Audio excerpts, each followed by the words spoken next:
뉴기니는 화산 활동, 진퇴를 그다음에 이제 화산 활동이나 빙하, 그다음에 모래를 저지대로 운반하는 산간수 이런 것이 있기 때문에 토양이 계속 새로 생긴다라는 거죠. 그래서 비옥하다라는 거예요.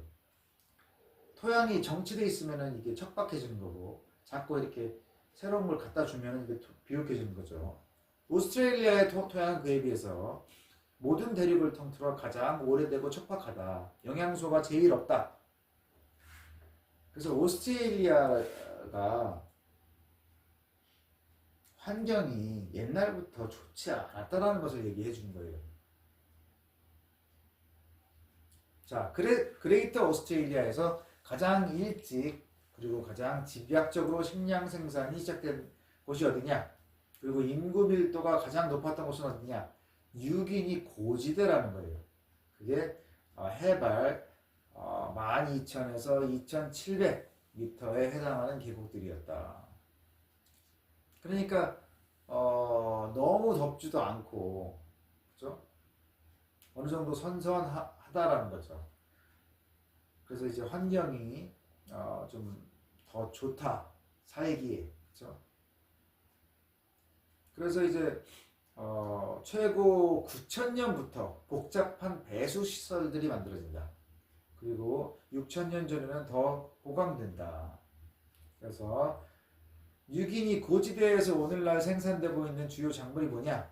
비교적 최근에 도입된 고구마와 타로토란, 바나나, 참마, 사탕수수, 각종 식물, 풀줄기, 그리고 몇 가지 잎줄기 채소 등이다. 이런 것들이 열대 작물들이 자라고 있다는 거죠.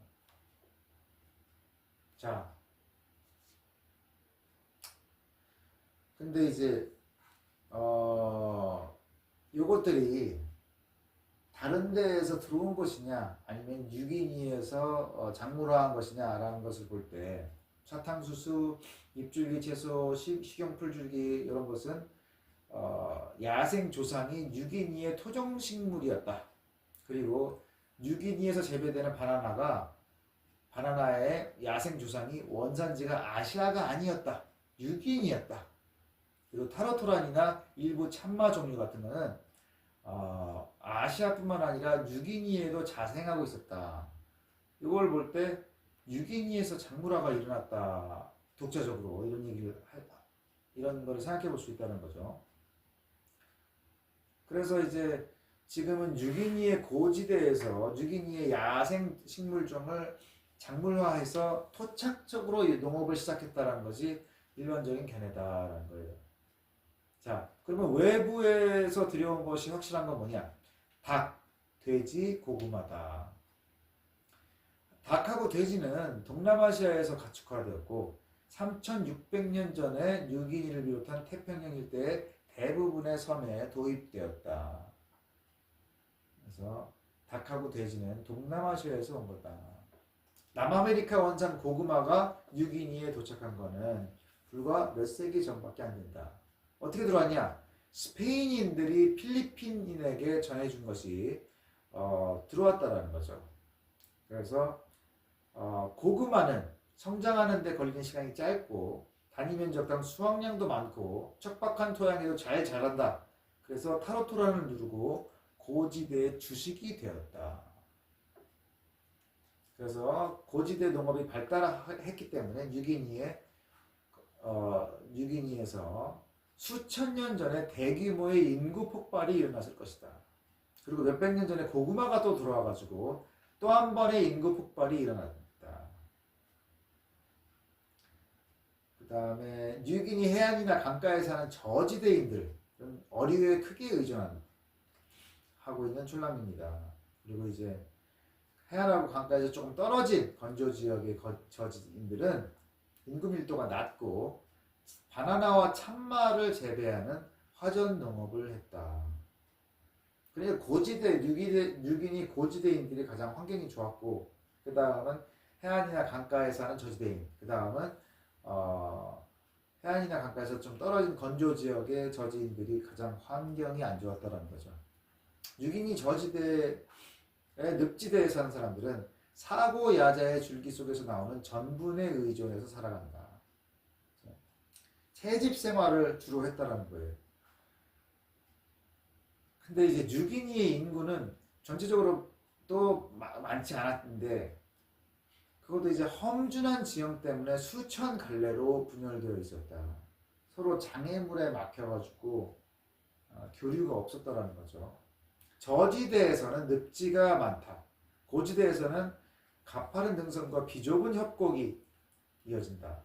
그래서 저지대든 고지대든 또 이제 빽빽한 밀림이 들어쳐 있다. 그래서 다 이제 분열되어 있었다는 거예요. 지형상의 그런 왕래하기 어려운 그런 점과 뉴기니의 무리 사회나 촌락들 사이에서는 항상 전쟁이 끊이지 않았다. 그래서 전통적인 뉴기니는 언어와 문화뿐만 아니라 정치적으로 분열이 되어 있었다. 통일되지 못했다라는 거예요. 뉴기니 전체의 그 인구가. 그래서 무리가 나눠져 있었기 때문에 추장이나 기능 전문가들을 뒷받침할 수 있는 형편이 못됐다. 그리고 야금술이나 문자를 개발할 수도 없었다. 인구가 어느 정도 집약이 돼야 기술도 발전이 되고 하는데 그것이 안 됐다라는 거죠. 왜? 환경적으로, 지형적으로 분리되어 있었기 때문에. 자, 빙하기까지만 해도 오스트레일리아에는 뉴기니보다도 더 많은 대형 유대류가 살고 있었는데 유대류가 뭐예요? 주머니를 갖고 있는 그런 포유류라는 거죠. 캥거루나 뭐 코알라 이렇게. 근데 이제 인류가 이주하면서부터 그것들이 멸종되었다. 그래서 뉴기니처럼 오스트레일리아에도 가축화할 만한 포유류가 남아있지 않았다. 그래서 이제 외부에서 가축화되어서 오스트레일리아에 들어온 것은 유일하게 개가 있었다. 그래서 개가 기원전 1500년경에 아시아로부터 들어왔다. 자, 어떻게 들어왔느냐? 아마도 오스트로네시아인들의 카누에 실려서 왔을 것이다.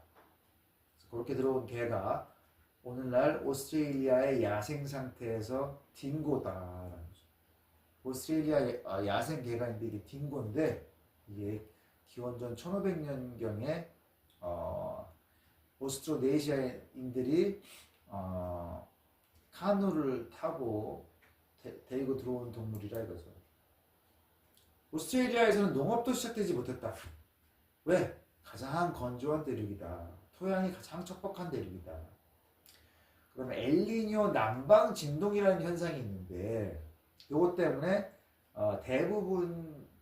대륙의 대부분의 지역에서 연중 기후가 불규칙하다. 그래서 엘니뇨 남방 진동이라는 것은 적도 부근의 대규모 열대기 순환 구조가 엘니뇨의 영향을 받아서 변화하는 현상이다. 적도의 열대기 순환 구조가 엘니뇨의 영향을 받아서 변화한다. 그래서 연중 기후가 불규칙하다. 그러면 농사하기 어렵다는 얘기예요. 예측하지 못한 심한 가뭄이 몇 년씩 지속되기도 하고 예측하지 못한 비가 계속 쏟아져가지고 홍수가 나기도 한다. 이런 상황에서 뭘 할 수 있겠냐는 거죠. 오스트레일리아 식량 생산 발달의 또 하나의 장애물, 이것은 작물화할 수 있는 야생 식물이 희박했다. 그래서 현대 유럽의 식물 유전 학자들조차도 오스트레일리아의 토종 야생 식물군에서 마카데미아 너트 외에는 새로운 농작물을 개발하지 못했다. 작물화할 수 있는 그런 식물이 없었다는 거예요. 그만큼 힘든 환경이었다. 그래서 유랑생활, 수렵채집생활, 거처나 소유물에 최소한의 노력만 투자하는 태도, 이런 것이 엘니뇨 남방진동으로 인해서 자원의 양을 예측할 수 없는 그런 오스트레일리아의 환경에 지혜롭게 적응한 결과였다. 그러니까 이렇게 뭐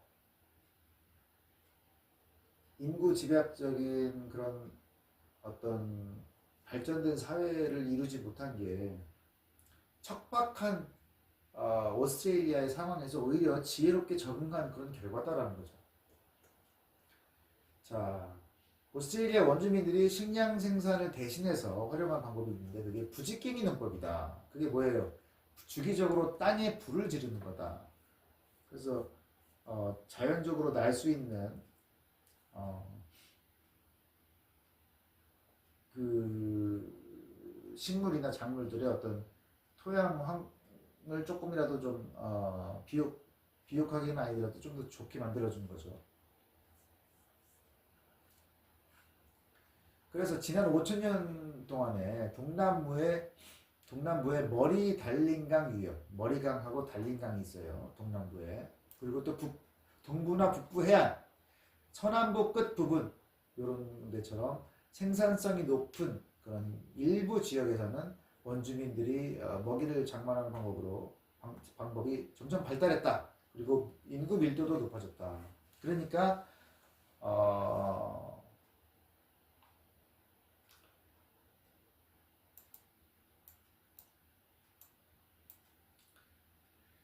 어떻게 뭐 조금이라도 인구 자원이 그나마 좀 많아가지고 인구가 조금이라도 늘 수 있는 지역이 여기 동남부, 동부, 북부, 요 가해하고 서남부 이렇게 요밖에 없었다는 거죠. 여기 다 사막이라니까.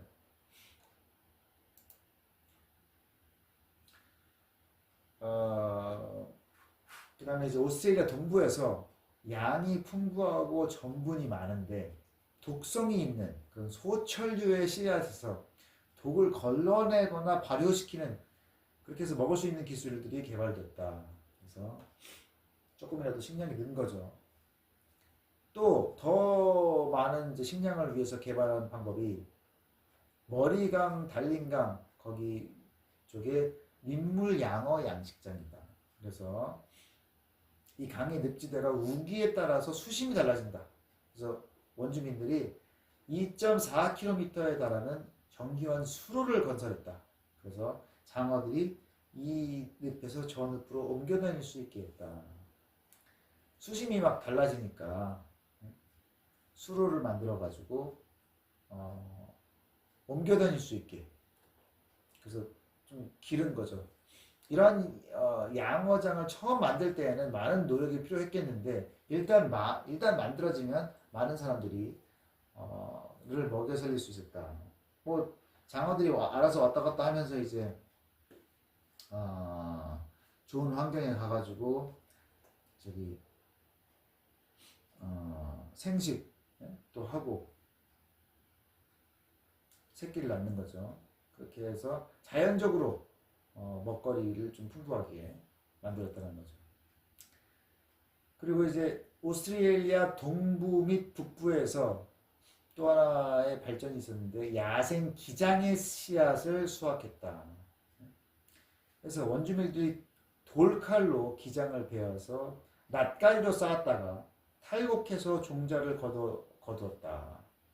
그래서 이것을 가죽자루나 나무 그릇에 보관했다가 맷돌에 갈아먹었다. 돌칼로 기장을 베어서 낫가리로 쌓았다. 낫가리가 뭐예요? 곡식 아래 붙어있는 그런 줄기.